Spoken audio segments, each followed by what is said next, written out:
Voilà, nous sommes très satisfaits de pouvoir participer à la célébration de la Journée mondiale du diabète au niveau du centre hospitalier régional de Ziguinchor avec l'accompagnement de l'Association sénégalaise de soutien aux diabétiques à travers son antenne régionale au niveau de Ziguinchor.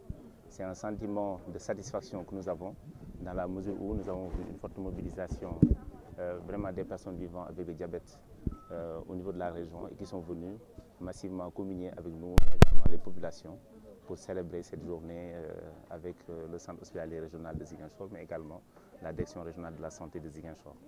Est-ce que vous pouvez revenir un peu sur la situation de la maladie à Ziguinchor? Bon, comme vous le savez, le diabète constitue véritablement un vrai problème de santé publique dans la mesure où les dernières estimations estimeraient aujourd'hui le diabète à plus de 500 millions de personnes qui seraient touchées par le diabète. Entre 1980 et 2014, selon l'Organisation mondiale de la santé, le nombre de personnes vivant avec le diabète est passé de 108 millions à 422 millions.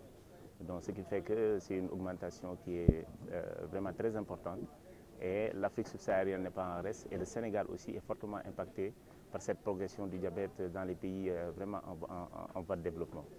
Ce qui fait qu'on estimerait au Sénégal également le nombre de diabétiques à plus de 400 000 personnes vivant avec le diabète.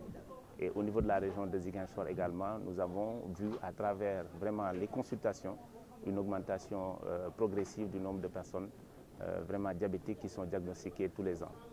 La dernière enquête aujourd'hui nationale vraiment de grande envergure pour estimer les personnes vivant avec le diabète date de 2016 et elle faisait état de 3,4% de personnes âgées de 18 à 69 ans, mais de 7,9% chez les personnes âgées de plus de 45 ans. Donc ça, il s'agit de l'association vraiment nationale, c'est les dernières enquêtes.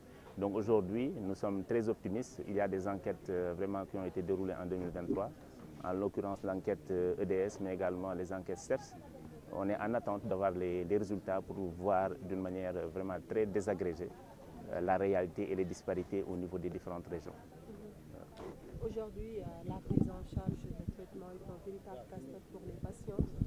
Que prévoit l'État pour accompagner ces patients? Vous avez parfaitement raison, parce que quand on estime le coût de la prise en charge du diabète pour un patient diabétique de type 1, selon vraiment les études menées au niveau du centre Marc Sankalé, on l'estimerait à 75 000 francs par mois pour une personne diabétique de type 1 qui utilise de l'insuline, si on y inclut vraiment les analyses à faire et le coût du traitement.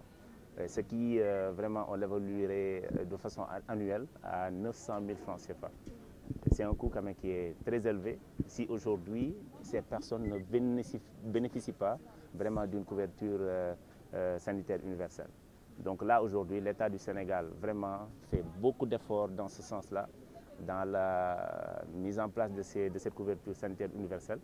Et à travers aujourd'hui la réforme qu'il y a eu au sein de l'Agence nationale de la couverture maladie universelle, en mettant en place des unions départementales des mutuelles de santé. Donc ce qui rend aujourd'hui ces mutuelles-là beaucoup plus fortes et beaucoup plus à même de soutenir vraiment les populations dans leur prise en charge.